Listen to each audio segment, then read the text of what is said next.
Trump just hinted at using a law that could put the US military on American streets. Yeah, you heard that right. Let's talk about the Insurrection Act. We have an Insurrection Act for a reason. If I had to enact it, I'd do that. If people were being killed and courts were holding us up, or governors or mayors were holding us up, sure, I'd do that. Let's get straight into it. The Insurrection Act, that's the old law Donald Trump says he's considering, is one of the most powerful tools a US president can use on American soil. And when Trump brings it up, people listen because it's not just talk.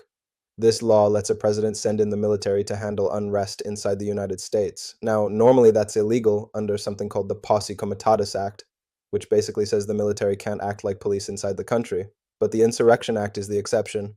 It's a 200-year-old law that allows the president to deploy troops if local authorities can't or won't keep order.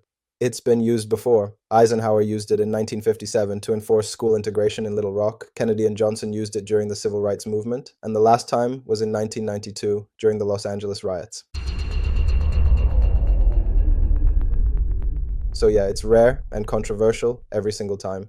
Trump's idea to consider it again comes as he talks tough about cracking down on what he calls lawless protests and chaos in the streets. We're going to make Chicago really great again, and we're going to stop this crime. Then we're going to go to another one, and we're going to go city by city. We're going to have safe cities. His critics say invoking it would cross a dangerous line, turning political disagreements into military operations. I refuse to let Donald Trump, Kristi Noem, and Gregory Bovino continue on this march toward autocracy.